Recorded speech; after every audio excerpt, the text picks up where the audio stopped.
All right, welcome back to another episode. I'm Sung Kang. And I'm Emelia Hartford.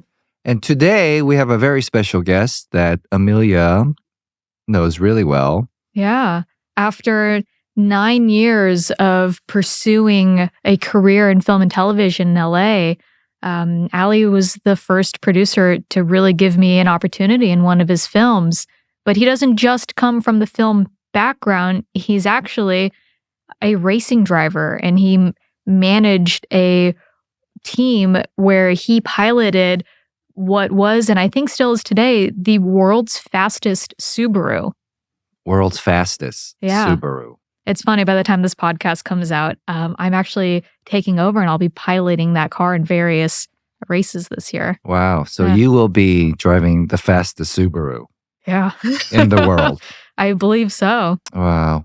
Well, for those that can experience what it feels like to go super fast in a quarter mile in a Subaru. For those who can't experience going a million miles per hour in a Subaru, you can watch some of Ali's movies. Yeah. For instance, what movie were you in? I was in California Christmas, the sequel to the first. I was in Hollywood Christmas, That's More, and Hollywood Christmas. Wait, California Christmas? Hollywood Christmas? California Christmas, the sequel, Hollywood Christmas, and That's More. What about Los Angeles Christmas? That's next.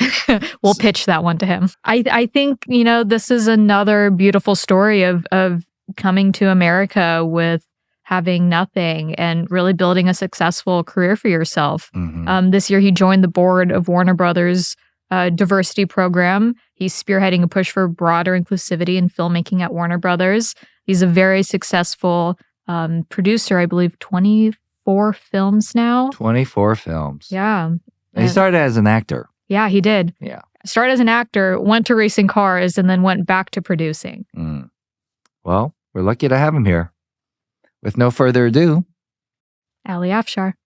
So you guys met each other on a film? No. So we met through an old manager of mine. It was like, oh, I know of a producer who does, he's like a car guy, but he also does these cool movies. Like, let me make an introduction. I was like, okay, rad. I had seen a history about Subarus, and at the time I was building Subarus too. And we got connected through him, and Ali and I hit it off, and we've kind of been friends. He's been a mentor to me, and he's put me in a couple of his films. When we were talking last, actually, I told you after 9 years of being in LA, I got my first role, and it was in one of Ali's films. Which film is that? That was That's More was the first one, but California Christmas ended up coming out first. California Christmas. Mm-hmm. Yeah. Okay. Mm-hmm. You do. It seems like Ali, you're doing several Christmas themed movies, huh? Yeah. Recently, since 2020, we took a risk and we did our first. Warner Brothers had asked us to do a Christmas movie, so we did one in COVID. I think we're the first movie to shoot in California during COVID. It was May of 2020, and they licensed it to Netflix, and it went bonkers. It became the #1 movie in the world for 2 weeks straight. It was called The California Christmas.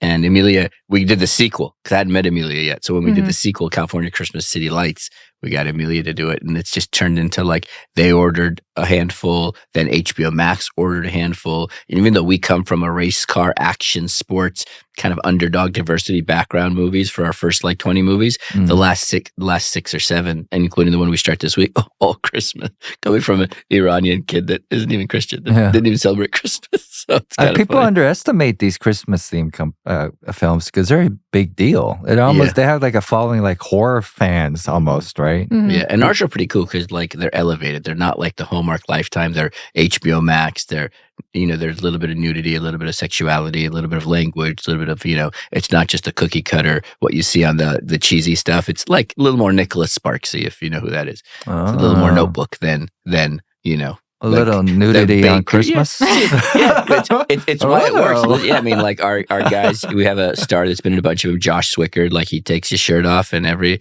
middle-aged woman in Iowa's like, everybody that dreams of that life where they didn't have. Yeah, it works. So we're a little more. We're PG-13 than straight G. And they're not really like faith-based or anything. They're just like happen to be around Christmas. Yeah. But they're still good, like feel-good movies. Totally, yeah. all our movies are feel good, right? Yeah. Even our action ones, our motto was like shed a tear but leave with a smile. Even The Ride, the one that Chris was in, Ludacris was in, or American Wrestler, the one about my life, they're all like heartfelt, underdog, kind of diversity happened by storytelling. Our first 5 movies had female leads, 2 Middle Eastern leads, 2 black leads in the following 4. And it was well before it was like a box to check like it is now. You know, the last 2-3 years, it's been like, you have to shoot diversity, you have to be inclusive. It's like, we just did it because it was a better underdog story. And it just happened to be, whether it was female still falls under that, underrepresented. But it's kind of just a cool thing that we were kind of like ahead of the curve by happenstance. How did you get into the producing side of things? For me, I acted quite a bit. I loved acting, and I had to take a break when I went racing for Subaru of America for 7 years. We were traveling and touring and doing like 60 events a year, so I didn't have a chance to act, but I missed it. So when I said, you know what, I want to go back. And when I went back to acting, funny enough, my first audition back was a Warner Brothers movie that I booked a little part in it. But I had met a friend that had bought one of these. For a minute, we worked with Aston Martin. And we built these supercharger intercooler systems for Aston Martins. We called them the ESX Super Vantages. And a guy bought one, and he said, "Hey, I didn't know you're an actor. If you ever want to make a movie, I'm like, "You're a banker. Like, I don't need a fucking home loan." He's like, "No, you moron. I'm a film financier." I was like, "What?" 3 months later, we made our first movie called Born to Race, which is what Emelia loved. And she used to quote it when we first met. Yeah. Ironically, before actually meeting Allie, in my YouTube videos, I had been quoting this movie, and go figure, it was one of his. And I was in such shock when we put 2 and 2 together that I was pulling up old videos and be like, see?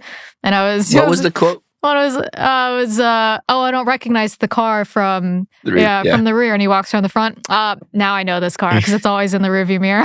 Oh, that's cool. That's a cool quote. Yeah. Yes, that was our first movie, and we just kind of was like, oh, this is easy. So, because I owned the race team, so I was able to know how to put together pieces and people and materials from all over the world to make the cars faster. And we did a tour, and it was entertainment. It wasn't just racing. We had rigs and logistics and visuals and just the whole 9 yards. So I kind of learned how to produce something by owning the race team for years and running that. So I knew how to put people together. Subaru race team? Yeah, the Subaru. Yeah, the ESX. Yeah, the Subaru of America race team. Yeah. Can you give me the origin story of how you ended up owning a race team? Allie? Well, yeah, sure. I mean, was that boring, you guys? I loved street racing. Always was street racing. Had my first car was a '67 Camaro. It went 1390s, and I thought that was fucking fast. I was like, holy shit. It was fast back then. It was, hey. Not that long ago, but yeah. It was 69, fast back then. that was very fast. Exactly. I wasn't born yet, but yeah.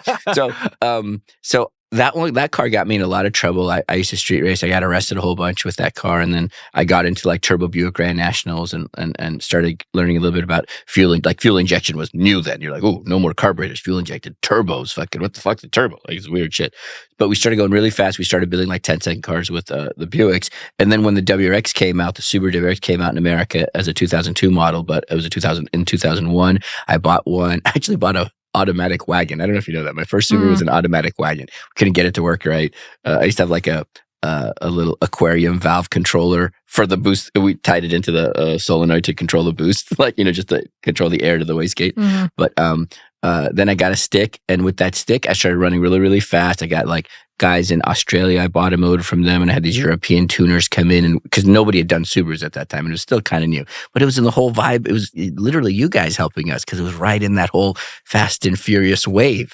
So when I got that opportunity that I talked to you off a minute ago, where they asked me to bring the car to a show, and the people were driving it at the local Subaru dealer here, and one of them that was driving it really slowly and mellow, and I was kind of making fun of him, ended up being Tom Dahl, the CEO of Subaru of America.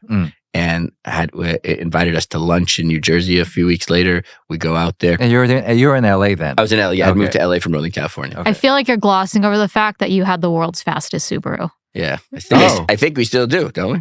I think so. I haven't heard of a faster time. Yeah. I never heard of Subarus going even 10 seconds. I didn't even know they were part of the A whole- lot of people don't spend the money on those motors. Yeah, but Yeah. why Subaru? Like there were all these other cars. You went from G-body to a Subaru? Well, That makes sense. it's just because it's turbocharged intercooled and they were all-wheel drive and they were fun. And my company, ESX, used to stand for Easy Street Motorsports. And I used to like building street cars you could actually drive. So having that symmetrical all-wheel drive, low boxer engine, flat motor, low weight, I was like, oh, this is going to be a killer street car. It'll launch really good. So that's how we got into it. But for drag racing, you want to be rear-wheel drive ultimately. But we were building 9-second, I have a 9-second STI I could drive here.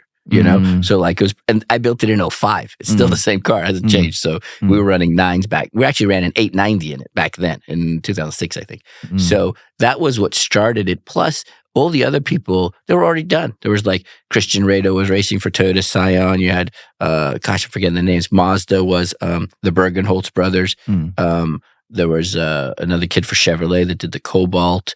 So all the brands were kind of taken, and I just became the Subaru guy. We just became Subaru. Really, Tom Dahl and the executives over there really took us under their wing, and we made our own line of cars. We still build them. We build 30 or 40 batches of ESX STI, little Ali Afshar signature series for dealers. Kind of like a Saline Mustang or like a Roush Mustang or something. And people listening might recognize those cars because they were red with white stripes. Yeah. So because I'm Iranian in America drag racing a Japanese rally car. It's the fucking most smorgasbord Benetton thing you've ever heard. Yeah. So I took classic. I love American styling. So I'm like, what's more American than a red car with 2 white stripes? And they didn't even come red. We took them. We completely painted them. This is before wrapping. We painted them, laid 2 white stripes on them, and they're the most expensive Subarus ever sold off a Subaru showroom. Still, we just built a batch 2 years ago. Yeah. How much? How much would they 80 go? grand, Whoa. 75 grand for a Subaru. Yeah. What's the sticker price for one of those cars before you touch them? 42, right? 38 to 42. for which the STI? STIs? Yeah. I don't know anymore, to be I honest. think so, yeah. I think that ballpark. Yeah, in the high 30s, low 40s, maybe creeping in the mid 40s if you get one with a sunroof and every bell and whistle, maybe mid 40s, yeah. And they all had the red, white livery, your cars. Mine did, yeah. Wow. Yeah. Well, no, in 2008 or 10, we switched it. We made them you could get a blue one with the white stripe, and there were the hatches, the 5-door hatches, because STIs had hatches for a minute. And we made red and white, and then white and red. We flipped it, and then we made a blue and white one too. Wow. Yeah. Is there a big car culture in Iran? Do you I don't remember? know. I think so, but I haven't. And when we left, we can't go back. I've never been back. If I go back, I'll go straight to jail. I put my foot on the ground. It's not a good thing for me. So I've never been back. Yeah. I don't think I'll ever go back. Not under this regime. It's a little touchy. Right. Yeah. I've played gay roles. I mean, I'm not gay, but I played gay roles. My American Wrestler movie speaks really badly of that regime right at the beginning. So the fact that you played a gay role here, you'll go to jail. Yeah. They'll kill you in Iran if they tell you. If you go out in Iran and say you're gay, they'll kill you. Wow. Yeah. And I'm not even gay, but I'm just saying, I've done a shit ton of terrorist movies. I've acted in a dozen terrorist movies. And you made some Christmas movies. So and now I make Christmas movies. Exactly. Yeah. Oh. Yeah. Well, so how did you go then from World's Fastest Subaru, selling all these ESX cars at the dealers, to then financing your first film? Well, it was that my buddy Jared, the film financier that bought one of our ESX Superchargers things, Aston Martins, and he said, "You want to make a movie?" Introduced me to a couple producers, and I made Born to Race, and then we did a sequel to it, which isn't that good. We did Born to Race Fast Track. It was about road racing. Weird, I know. And that kind of I got the bug, and then from then I just knew I had met a gentleman, Lucas Oil. So Forrest Lucas of Lucas Oil actually saw the first one, liked it, got involved in the second one as a product integration. The finale of the second movie is the Lucas Oil Cup. It's this race thing we did. And then he wanted to get into the business, so we created a hybrid ESX Entertainment / Forrest Films for him. And we made a dozen films with him. And one of them was American Wrestler that got attention of Warner Brothers and got us to the lot. And that was the first movie they distributed from us back in 2017. So since then, since 2019, then we started doing our own movies directly with Warner, with Netflix, with HBO Max. So it's kind of evolved. And Wednesday we start, I think it's a 23rd or 24th movie. So a lot of movies in 7-8 years. Yeah. But I want to hear, because you started as an actor. Mm-hmm. So from college, what did you major in college? Were you a drama major? I'm Iranian, biology. So I have a pre-med degree. So you're supposed so medical was the original road. Yeah. And then so you were in Northridge then, or you were already in LA. Yeah. So how did you decide to go into acting? So my brother did a stunt, started doing stunts in movies and do a little bit of acting. And he said, hey, come do this meeting with me. And we went and we met this little agent, like C- agent, but the guy liked me. I was young, like young kids are easier to get roles, and he put me out there. And it wasn't my first job; it was my second audition. I booked a role on Saved by the Bell, the new one, the new class, and I was like, "This is great," because I wasn't like a drama nerd. I wasn't some like kid in school doing plays and shit. I used to make fun of those guys. I was a racer. I was a wrestler racer. I was more on the jock side, but I was like, "This is fun," and I got bit by that bug, and I just started acting, and I did 2-3 dozen TV shows and movies, a lot of guest stars and topless shows. I never got a recurring. I never got to that level, but I did I never got a regular, but I did 6-7 episodes of JAG, and I did a couple leads in movies like Chuck Norris is like the bad guy, and it was fun. But then right when I was ready to kind of make that next step, the racing thing hit so big.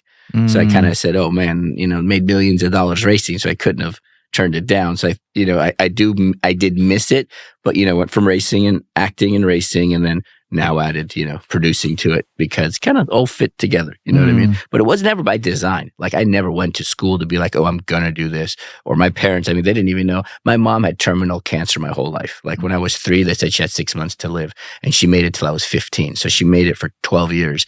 But they didn't know what class I was in. They didn't know what school. So it wasn't study this. It was more out of necessity, And then when she died, my dad went to Iran. He got stuck in Iran. They wouldn't let him out. So we actually lost our house. We were homeless for a minute. We were stealing food from the Vons in Woodland Hills, literally, So it was just, oh, you can go to a junkyard, you can go to Picky Parts in Sunland and grab some parts and take this Buick and fix it up and then sell it and make $5,000, make $3,000. And on the side, you could race the gypsies or the B&D racing guys and win another 500 or lose 500, you know what I mean? We probably lost more than we did because nobody told me about traction. I just burned out everywhere. We had this big block. We had a 69 Olds 442 with a big 455 big block. All we do was just burn out. Nobody told us to put it on slicks. It would run high 11s with bad tires, and it would run 1050s on slicks. Because finally we did it. We're like, that's why we're losing. Because we're you're 19, 20, you don't know yet, So anyway, sorry, I'm going off on a tangent. So that's kind of how it came from just necessity, and then the racing. Oh, people are going to pay me to build their cars, because we used to have a shop and we had a dyno and we'd build up Subarus. Then we built our own line of Subarus, and then the racing became really big with Subaru, and just kind of, I still own 20, 30 cars now and just have fun with wider range of cars. And I'm excited to go back out. I tried my race suit on, it fit, but man, is it tight. This COVID weight, I was like, because I'm going to be inhaling the whole time, because I don't want to get a 2-piece. I don't want to have what do you say, dad suit? What do you call it? I don't want a 2-piece. I still have a 1-piece, I'm cool and young. So your first movie, Born to Race, was obviously car-centric. Well, what's that film about? That film's about a young kid. It's basically a Subaru commercial. It is? Subaru commercial. So it's a young kid that gets in trouble street racing and loses his sponsorship and gets sent to live with his dad in this small town that's all domestic driven. So the bad guy has a brand new 05 Mustang, with a 5.0 Mustang. So it was import versus domestic, big city kid, small town. Kind of your fun, typical love story, not love story intertwined, but it was about, David versus Goliath, and the kid ends up going to a real NHRA race because we got NHRA to sponsor the movie, which was another task by itself. Wow. So he gets trouble street racing, even with the dad, but then the dad's a mechanic, so he helps him, and they go to the NHRA high school drags, which I actually won in 91 because there is such thing as an NHRA high school drag.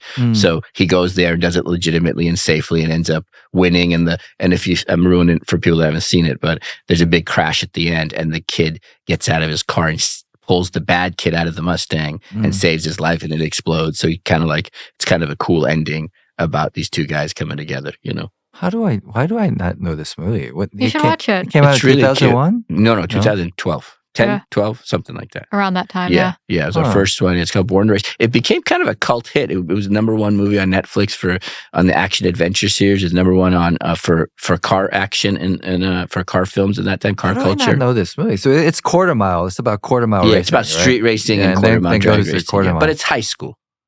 Yeah. Yeah, it's cute. I mean, listen. Obviously, Emelia watched it. She's quoting the movie, right? Yeah. But the whole movie we did for like $800,000. It was like cheap. No. Yeah. $800,000. Yeah. And I got Pep Boys, Subaru, Grant steering wheels, Ferreira, Holly. Everybody sponsored it. How did you do a car movie for $800,000? Well, I didn't know any better. It's like not drinking the Tell the story how you got people to show up to the race. Yeah, not drinking the Hollywood Kool-Aid, just doing it your own way. That we posted on, it was Facebook. There was no Instagram yet at that time. We actually posted on Facebook, and I think MySpace was dead by then. But like we went online and just posted and said, hey guys, come out, bring your car to the street races and the main races at California Speedway when they still had the drag strip. And we'll give you food, be in the movie. And that was it. Like 400 cars showed up. Wow. Did you have a fear at any point at that time that you weren't going to make them back the money?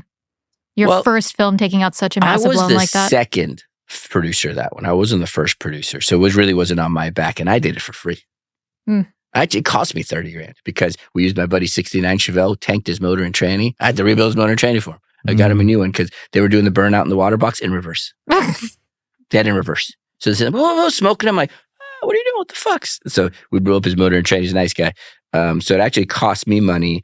And I didn't get paid for that one because it's more like a learning experience for me. Yeah. So I said, I'll do it for free. And I brought money to the movie. I brought free money, a couple $100,000 of free money to the movie. So for me, that was like my acting school. That was like my producing school. So I wasn't worried about it because it wasn't on me. It was cheaper than college tuition, $30,000. Exactly. Yeah. And it was a good little movie, as you know. If you were to give a young version of yourself advice, right, that wanted to come to town and be... That's how the manager saw it. She goes, your mom passed away at 15, her dad passed away at 15. You love acting, you love cars. She's like the 20-year younger version of you trying to do you. Yeah. That's how I met her. That's how I was like, oh, okay, fine. Yeah. And then she's cool. So I was like, yeah.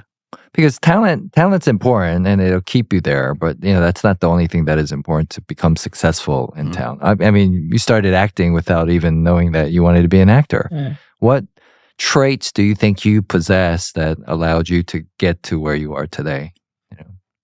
As you would know, wrestling, getting your ass kicked in life, physically, and like when you're an immigrant, a bad immigrant in Americans' eyes, you're getting bullied the fuck out of it because your country is holding hostages at the time you moved here. It's like the worst thing you want to do is be fucking Iranian and then all the terrorists and the 9/11s and shit that have always happened since. Having your mom die at a young age, knowing how short life is, living in high school with different friends, being homeless. I think it's the hardships that immigrant and paired with hardships just gives you a different fight. And then like my wrestling coach said, he said, listen, if you can wrestle and you put your heart in it, win or lose, this will be the best thing for your life because you can go through anything. Because wrestling, as you know, is so fucking hard. It's not fun. Yeah. Nobody has fun wrestling. It's like you're just getting your ass kicked the whole time.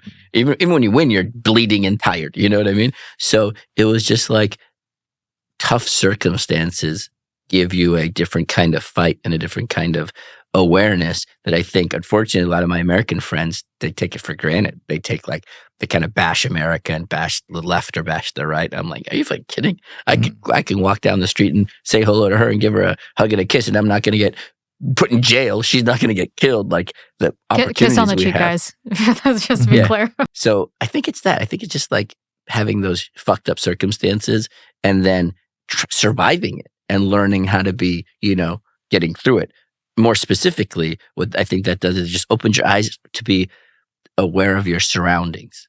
As Forrest taught me, as Tom Dahl taught me, they all gave me different lessons. All these big CEOs and self-made billionaire guys. Like I learned from them. So I soak it in. I'm like, how did you do it? I literally asked them, how did you do it? And it's like, be kind, be honest, work hard, which is kind of cheesy, but then just be aware of what other people want. Not just selflessly, in a way that could help everybody. Subaru wanted to get into this Fast and Furious world. We literally called it the Fast and Furious world. It was such a big genre and lifestyle. And, the ride movie with Chris, it's the bike life. Bike life is getting big, So that was a whole bike life thing. So trying to just kind of being aware of what your surroundings are, what people want, what brands want, what high net worth people want, what the business wants, and putting it all together. You know what I mean? I don't know if that's helpful for any kids or people. I think young so, people. right? Yeah. Yeah, no, I think that's super helpful. And I will second to losing a parent at a young age. I feel like it does give you kind of a drive in a way, because at a young age, at least for me, I realized that I was on my own and I would have to create my own future because it wasn't something that was going to be handed to me. So I do think that there's, in a lot of stories where I meet people who are highly driven, and in a way, I would say that, you lost your dad because you didn't have a relationship with him too. That is a common trait that I see in people who are highly motivated, work very hard, and also care about self-help and bettering their future and helping others at the same time. Yeah, and also, I mean, when you don't have a parent, you gotta survive. Yeah. A lot of it is like you gotta hustle. Like, Fight or flight. Yeah, when you say, be aware of your surroundings and be aware of the people around you and what they like. It's like, but part of that is like a survival instinct. Yeah. Because, you're alone. Like, you don't have somebody to go home to that, there's no insurance. Like, it's just There's you. no plan B. Yeah. Well, that's why, and you go like, wait a minute, I can make $10 by selling this. I used to go to junkyards and buy cars, fix them up and sell them. That was great. But then you're like, wait a minute, you can make a little bit more by fixing hot rods. Or, now you can go actually race and make more money. And then, wait, you can now make movies. And it's not just about the money. It's, I love doing that stuff as well. But it was a way of like valuing the money and the opportunities, where I hate to say it, but a lot of the, a lot of my American friends don't, because they take it for granted. It's just they're born with it. I don't want to say it's like the, whatever. I'm not woke like that, so I don't use the right terminologies. But it's like, it's, they're just like, they don't put in that extra effort. And they always yell at me like, oh, you're rushing or you're doing things too fast. So like, am I? You know what I mean? Like, let's put a solid 10 hours in today and see what happens. Right. Let's not put 6 in and just wait, or just because it's Sunday doesn't mean we can't do something. You know what I mean? Like, why? Who made these rules, Yeah. And it gets you to be aware of like, stay up through the night, and also racing. When you're racing, we were up many nights through the night getting the car ready for the race the next morning. It was raining in Englishtown, New Jersey, and the rain, they're replacing motors because our tarp thing broke. It was like, when you do that, it's kind of same with wrestling, like that last 10 seconds of the third round when you can't even breathe anymore. You feel like you're going to throw up and you still throw that duck under or the fireman's carry or whatever. You guys are big guys, so you didn't throw those. Those are too heavy, but double leg, or you know what I mean, or some kind of throw. But it's also cool to see like what you're capable as a human being of doing. So like in the moment you may be like, oh, it's raining, my hands are bleeding from, turning wrenches, trying to get this car ready for tomorrow. And in the moment you're like, oh, I can't, why am I doing this? And the next day you're like, I'm so glad I did this. That was so cool. Now I know I can do it. And just constantly pushing yourself. Totally. Yeah. In the moment, it sucks, but afterwards, the rewards, win or lose, it's like, you feel good that you did it, Yeah. Yeah. You didn't give up. Yeah. No giving up. Do you think building cars has helped you be a good producer? Like, help your producing? It's a good question. I mean, it's kind of funny because people always ask me, like, how did you get into building cars? And I'm a big remote control car fan. So I grew up building the RC cars, like those old Tamiya kits, those Japanese kits, you can't, you have to put them together. So I have like hundreds of them still. I have them from the 80s. Like I have a whole collection. And like those help me build the car because it's all mechanical. You put the engine together, right? You put the rings in the right way, you put the bearing, you put the crank in, you tighten it to this amount, and you add nitrous. You add fuel. Get ahead of yourself exactly. there. You add a little fuel, you add gas, you add air, it's going to work. You know what I mean? Like whatever you use, nitrous fuel, alcohol, Air, fuel, whatever. spark is, Yeah, you put a fire to it and it's going to work. And the movie business is actually easier than cars. It's a lot easier than cars because you're not there trying to make the camera roll quicker than ever. And our movies aren't like crazy stunt driven like your guys are VFX stuff. So we're not like Jim Cameron trying to reinvent a way to see blue people floating in water. We do a lot of practical action. When we're racing, we're actually racing, flipping cars, we're really flipping, and we'll throw some VFX in like, fires and explosions and stuff. But so for me, building the cars and running the race team and the personalities, talk about producing. It's all about the personalities at my age. Fuck, it's like you got 80 people. They all are different people, different walks of life. And that's the tough one, is like to get everybody from the star to the craft service guy to not hurt themselves, be safe, get along. And my biggest thing to the set is like, we used to hand stickers like no drama. One of our old ADs used to do that. Is we're just fucking making a movie, guys. No one's curing ass cancer. It's like, you probably heard me say that. It's like, relax. Just making a movie. It should be fun. It should be fun. Everybody takes it a little too seriously. Like, no, dude, it's like, when your parents die at 15 or, challenges you've had, those are challenges. This is no challenge at all. You know what I mean? Like, this is, so what?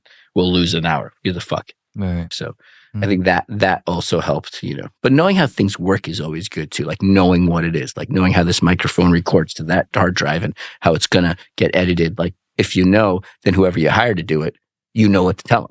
You're not just some suit coming in saying, do this when you actually don't know how it works. You know what I mean? The guy's like, well, the data stream isn't that quick. I can't upload it that fast. Then, you know what I mean? So mechanics definitely help with that stuff. Plus, for me, it was the adrenaline of racing. Like I love going fast. Like I've never been drunk in my life.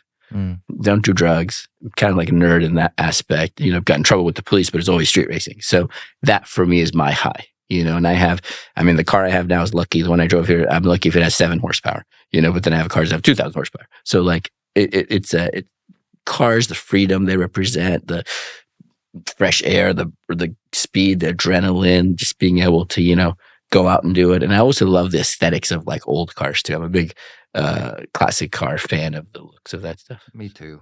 Yeah. What's your favorite? The 68 Fastback Mustang is my favorite. 68. Yeah. I love the 66. You like the lights going in the back. I like the lights coming out a little bit. I like it because it was in the Bullet. Yeah. That's a bad car. I like that forest green color. That's a bad color, yeah. But I'll never buy it. Why? Because I like to dream. Oh, you don't want to have it? Yeah, I like to go on Facebook Marketplace and offer up. And when Craigslist was a thing, I would go and search for these cars, and then I would actually go visit the owners and kick the tires. And you didn't want to buy it though, or you? Because then it's over. That's true. It's like because you can. I mean, they're not that. They're expensive, but you can. I mean, at one time I was seeing some. When the economy wasn't that great, they were like fully rebuilt, restored one was like 40, 45 grand. You could daily drive that. And I thought about it and I was like, I really like the pursuit of the hunt. And I love going out and meeting these, owners that put their heart into it and hearing the origin story of why they have this car. And then I like to go home and then do it again. Once you get the car, it's over. Tell me about it. That's so interesting. It's weird, right? It's true. It's like you have dozens of cars. I've had I own too many cars. Same thing. You're like, oh, once you get it does put the fire out, and you don't have enough time to drive them all. Yeah, I mean, and as I get older, like I love like restoring these cars. Like I have this Hachiroku, this Toyota Corolla. Yeah, and for about 4 months, it was this like night and day obsession, right? And then meeting people in the community that helped me find these like rare parts, and then. They'd come over and they'd help me like create a wire harness for the fog lights and stuff. And I loved this interaction and that whole process of bringing this car back to life. And as soon as it was done, I've never driven it again. You know what I thought of? It's interesting that you say that is lately, and I haven't shared this with you yet because I have so many cars now. I'm like, I think I want to give them away. I want to be like, you've always loved these Buicks. This Buick's for you. Like my good friends, my family, just like give them to people because giving feels nice. Well, cool. I mean, Emelia and I, we'll always take a car. She has too many. She already has too many. Never enough. She said never enough. Never enough. Yeah. So you have our numbers, I think it's cool. Yeah, exactly. How many cars, trucks included, do you have now? 30, 25, 30. I remember, was it even a year ago that you sold your entire fleet and was like, I'm done with cars, I'm not buying anymore. And a year later, was it a year or 30? 2 years ago? It was 2 years ago, right? Was it? I thought it was just before filming Hollywood Christmas. I think you're right. Yeah, I had a buddy of mine. Actually has a dealership here. It's a very cool dealership. It's called Motor Cars LA. It's right off La Brea and like Santa Monica area. Okay. He needed inventory. He's a good friend of mine. He used to work at Aston Martin, the factory. And I had 18 at that time. He bought 18 cars in one shot. And I was going to see, okay, what a cool life experiment. I'm going to see how long I can go without a car. And a year later, he has 30. I made it 3 weeks. I made it 3 weeks. I was like Ubering places because I've never not had a car since I've been 16. And like cars are like a big part of my life. So I was like, how long can I go? No cars, no motorcycles. He bought them all. So I was like, okay, let me see how I can. Why do you buy them all for? For his inventory to sell. Because he has this place called Motor Cars LA. Yeah, making a commercial on your site right now for him. He should pay you. Motor cars. Yeah, it's right there off La Brea. It's really cool. He's got cool cars, classics, new cars, old cars, $1 million, multi-million-dollar Ford, whatever these are called, GT40s, whatever. Mhm. And so he bought them all. But it was an interesting, for me, it was like, let's clear your house. I mean, at Aston Martin, 55 Chevy, a Smokey and the Bandit Trans Am, Cool. an XJR 100 Jaguar. I just bought another one I found in Florida. I bought one back. They only made 500 of those in 2002. I always liked one. They're ugly as fuck. I don't know why I like it. But my Subaru Brat, my race cars, he bought everything. Do you think your experience as a actor, I don't know what kind of parts you were going out for, but as a Iranian immigrant, right?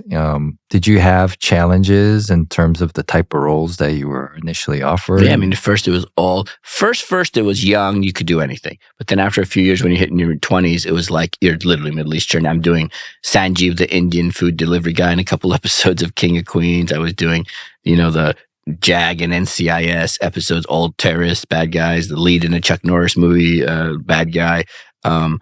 Did some Spanish roles, because back then it was like you just look it wasn't so specific. Now it's like you better be fucking this part of Afghanistan and speaking Urdu, and that's it. Like it's not Middle Eastern anymore. It's very specific because it's so touchy now. But so those were like kind of a lot of roles. But I did play a lot of Terrorist and Three Kings, this and that. But I also did He's Just Not That Into You, big rom-com. I played my first gay role. It was very memorable scenes. It's funny. And but for me, when 9/11 hit, I was kind of like Subaru's golden child. And I was like, oh shit, I can't be seen in movies and also have Subaru giving us, big contracts, and I'm their fastest Subaru in the world racing on a televised, those series were televised, like the NHRA series was televised. So I stopped doing those. Actually, Argo, I booked a role in Argo. I met with Ben Affleck and all of them and booked a role, good role. Not the main bad guy, but the second bad guy. But then I read the script because they didn't give me the script yet. I went through all the chem tests and everything. They hired me, and then I read the script. I was like, oh no, this is horrible. And my dad's in Iran. And my buddy at CAA that was kind of side pocket repping me, he was like, not worth it. His last movie, Ben's last movie was Geely. It was in a tank, so don't worry about it. It goes to win and it goes and wins an Oscar. Yeah. And they didn't. Funny story with that is the production company didn't tell SAG that I turned it down because I went through a lot of the rounds. I had filled out my paperwork because I didn't have the script yet. So they didn't tell SAG that I dropped out. So I got a Screen Actors Guild Award for Best Cast in the mail. I got a plaque and big old thing because they still thought I was part of the ensemble. So for Best Cast, because it won movie, Best Cast, a couple of awards. Yeah. So after that, the racing hit, and I was like, I'm not doing any more terrorist roles, and I really haven't done any since 9/11. I don't need to anymore. I think if I was maybe a kid, I'd still do it, but I get to make these cool movies, and I've been Bennett's War. I was the third lead. It's a motorcycle racing movie, really cool. Netflix, American Wrestler, second lead. I've never been the lead. I've never been number one in one of our own movies. I did one called Damn Foreigners. I got cast in that as the number one position. But I've done a lot of in the top fives for our movies, maybe half of our movies, I think. California Christmas, I'm the butler. You're great in that. Yeah. California Christmas, I'm their butler. It's funny. Yeah. Do you think your experience as an actor and the type of roles you were cast in gives you a certain perspective as a producer on what you create in terms of story and diverse casting?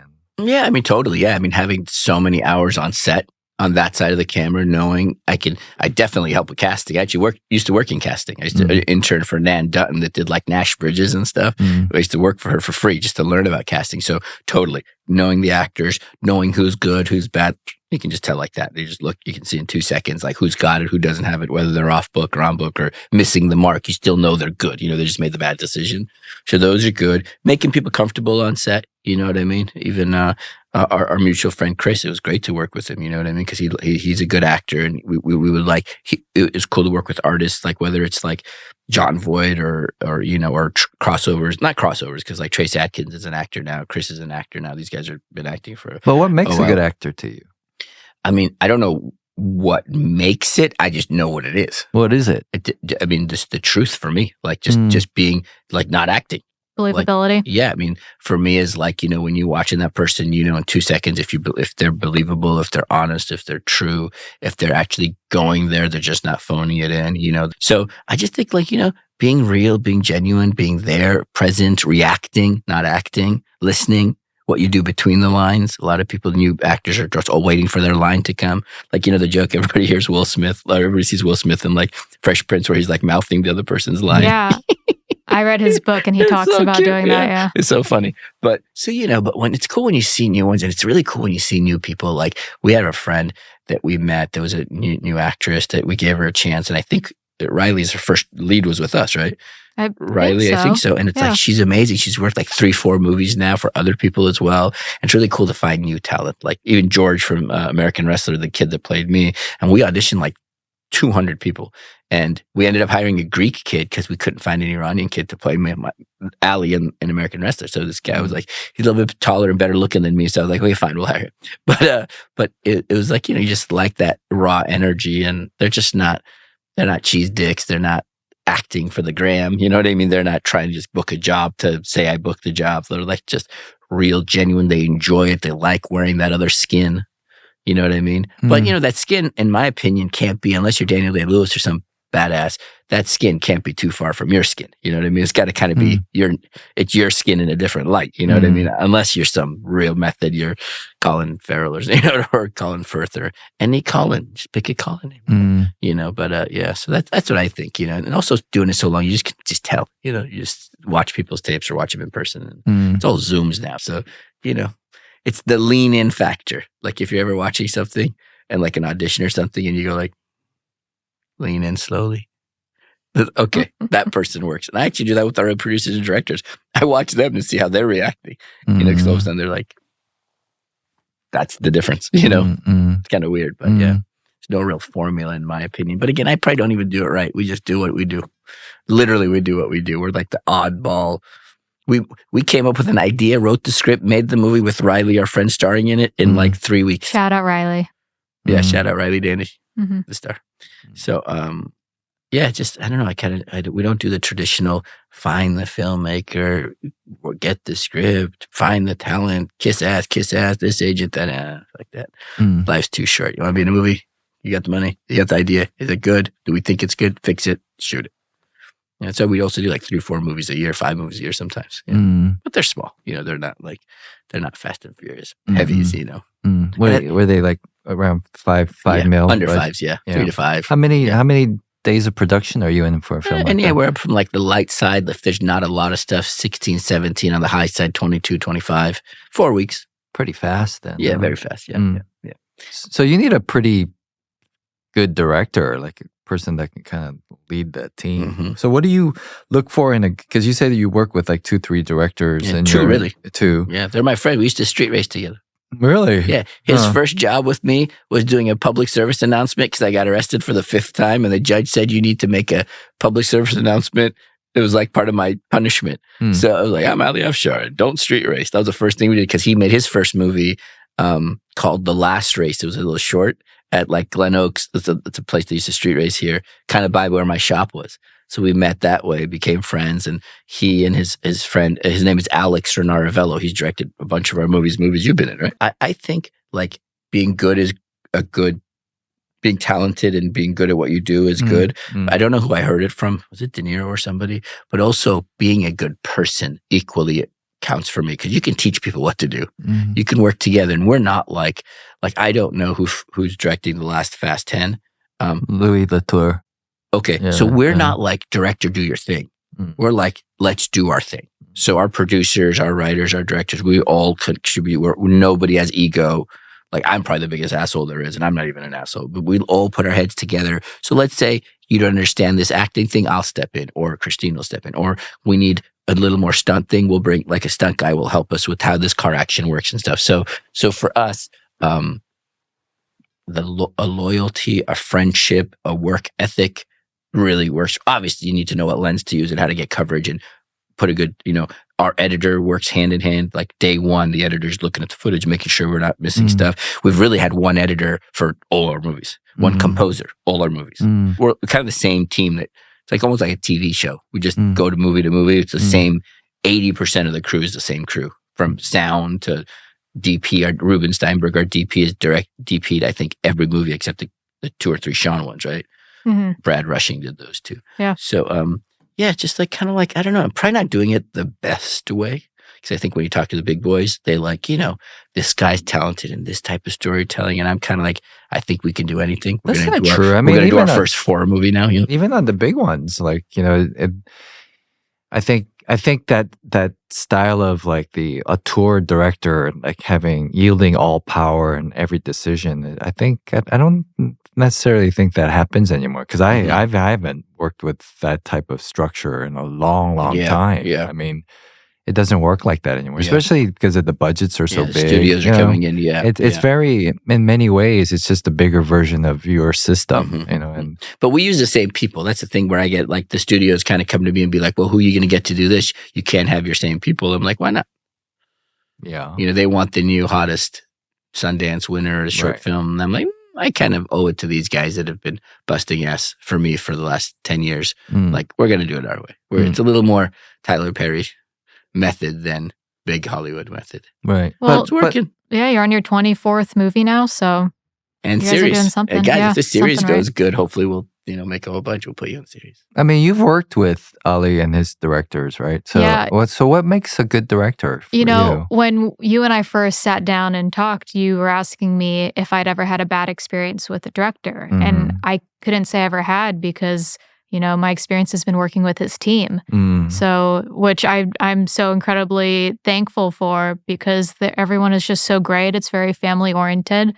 And even Neil on GT, he was such a joy to work with. So I feel very fortunate in that space that I haven't had a bad directing experience to compare to. But I would say what has made it great is having directors wanting to hear what you're bringing to the table. It's more collaborative. They're open to trying new things. It's, a room of patience and a room where it's a safe space. So if you want to try something, no one's going to get mad at you or say you're ruining something or berating you. Everyone's kind of like, everyone wants to see everyone else succeed. And it's a really good, safe space with positive energy. And that's why I feel very lucky. So my experiences with directors thus far has been really good. Well, and we're lucky to have her too, because like she said, it's reflective, it's a mirror because she comes in with a certain confidence and a desire. And she's only been acting for like a year, already booked like 3, 4, 5 movies already, 2 or 3 with us, and then GT and all these other ones. So like when you have somebody so eager, willing to put the work in, because there's other people that like say stuff and you're like, okay, try that take for you, go ahead, but it's not going to work. But then you get other friends that are like, hey, can you do this? Can you do that? And people like Emelia just make it like, I like that discovery. Like you like looking at the cars and like not getting them. I like finding new talent. Like I found people in like literally on the street that have been in our movies, waiters that have been like, come be in this movie. Like I like doing that. So, having a girl that's kind of on my trajectory, like car racing, wants to get into movies, cars and that, I'm kind of shooing her a little bit back more to the car side a little bit for the racing stuff, But, because, back when I was a kid, like there was no social media. You had to win to get on the magazine cover, get on the TV show. It wasn't, I almost wish like I could trade places where now I could do these crazy car builds and just do fun, like everything, like Rob and his ridiculousness show, and like Travis went off and did his Nitro Circus stuff, and with Ken Block, God, rest his soul, and like all this cool stuff. It wasn't about winning. I'm just always about winning because that's what at my time you had to race to win. It wasn't about followers or views or subscribers. So I kind of missed that boat. I kind of feel like, oh man, I wish it was like 20 years ago. How would I do it now? You know what I mean? It'd be cool, But hopefully with you, we'll combine the two. We'll win and you do the fun. Right? Yeah. I feel like we'd also be doing a disservice to not mention everything you're doing with Warner Brothers on the diversity side of things. So, yeah, congratulations to that. Thanks. Yeah, we're doing 100. Want me to say about it? Sure, if you want to talk about it. It's 100th anniversary for Warner Brothers this year. And they're doing this cool diversity initiative where they're giving 6 underrepresented communities an opportunity to do this. And they're going to be making remakes of iconic Warner movies, but in short form, like 20 minutes. They're going to be making short films. They're going to get a little bit of a budget, but they're going to make these cool, like the old school Rebel Without a Causes and those kind of movies, but it's through their lens. When you see the films that are coming out, shows that are coming out, do you feel like inclusion and diversity has gotten better since you started as an actor? I think it's gotten better, but I think it's a little too checklisty now. Do you know what I mean? By that? Like, you have to. Like, I think the worst thing to do right now is be like a good-looking American person. Like, you're never going to work. You know what I mean? I think the pendulum has swung pretty good in the right direction, but I think it's like, I guess it's needed. So I take that back because I don't want to like get everybody all flared up. But like, I think it's definitely going the right direction because now you see more real people on TV. You see a lot more different colors and stuff. You know, we have a gentleman I think we hired in this one. We're working out the deal with this agent today. The movie we're doing now that's in a wheelchair. It's going to be our first actor in a wheelchair. And it was just like, it kind of just made sense. Like, hey, why not? You know, this is a cool opportunity to do it. But it wasn't like, oh, we need to have somebody in a wheelchair, write a role for it. You know, so following the diversity, I think could follow the story. But if you can get, you know, diverse stories coming out from those people writing, whoever's writing and creating these stories can be, you know, we have a couple of Iranian projects in the pipeline. We talked about one of them this morning. That's really nice called American Wings, even though it's about an Iranian wrestler, again, kind of like ours. But, you know, if more and more people are exposed to it, because I mean, Hollywood started with like, you know, the big studios were like white Jewish American men opened the vault. Disney, Warner Brothers, they're all, you know, they all did that. So that's who started it. So for all of us other ethnicities to get it, it's going to take time. It's going to take this push. It's going to take, you know, us telling better stories, just like in the real world, blending into the population, you know. Mm. What do you think, Emelia? As a white You're woman, white? American woman, do you agree with Ali? Like, how do you see it? I don't think there's enough diversity. You know, even as simple as just being a, you know, woman in a male-dominated space, I felt like there's times where I needed to see that representation in order to know I could do something. And I feel like with film and television, you're telling these stories that, you know, children are looking up to, and, you know, they may not know that this is possible for them to do if they're constantly just seeing the same race leading these films. So I feel like it's very important to have that representation. Yeah, I mean, if you think about films 20 years ago to what you see on TV today, I think it's awesome the direction that things are going. I feel like we covered so much. Yeah. I think We we have have a lot of good plenty. stuff. Yeah. A lot of great stuff. Yeah. A lot of great insight. I'd ask about advice, but you kind of asking him as he was younger, what would he tell himself today? Yeah. Or vice versa. Nothing matters. Everything matters. Nothing matters. So you're going to be a flash. Just take the risk, be good, do your best. You just do it, dude. Like everything that you think is going to matter, is not going to matter. Don't be a dick and don't, you know, keep your morals and ethics clean. But it really doesn't matter. Shit that bothered you 10 years ago that broke your heart then, you don't even think about now. You know what I mean? It's like, you might think about the girl because I was a positive, you know? Yeah. Just have good experiences, be kind, and like, just do it. Like, no, your time is limited. Any minute, anything can happen. Yeah. People remember the way you made them feel, Yeah. not what was said to them. Or what was given to them, or Yeah. or what you look like. Yeah, it's just how you made it feel. How old Yeah. are you now? I'm 49. 49. Yeah. Same age. You're 49? 50. I'm Oh, yeah? a little older than you. Wait, when did you turn 50? April. Oh, so you're born in 72. Mhm. I'm 73. Yeah, I turned 50 this year. Yeah. April what? April 8th. Hey, you're an Aries, of course. You're a good guy. Aries. Gemini, Aries. We get along. You believe in that stuff? Kind of, yeah. Do you? Yeah. Do you?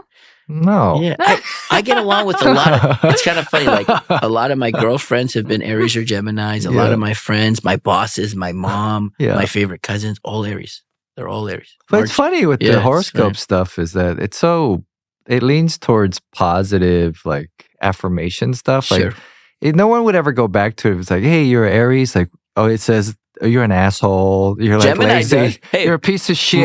Mine does. Dude, mine They're just does. nicer. Gemini No, it does. doesn't. Yeah, it does. It says Every twins. No, it says twins. You're like, oh, you're a Gemini. You're like dual personality. I'm like, yeah, mine is good and better. So like instead of good and bad, but Gemini gets a bad rap. Scorpios, my oldest brother, literally textbook. Out there, fights, mohawk, tattoos, crazy. You know what I mean? Like, But then I you know? I can show Yeah. you, I can line up 20 Aries that have the same trait. exact same yeah, thing. yeah. I mean, it's I'm a not bit- big it's a on bit it, but fun, I you do know? feel like there's personality traits. I don't know a lot of all the signs, but I'm a Leo. When I meet another Leo, I'm like, oh, I could kind of see it. Yeah. I think it's Yeah. also fun too. It's just like What's a entertaining. Leo? What's the trait of a Leo?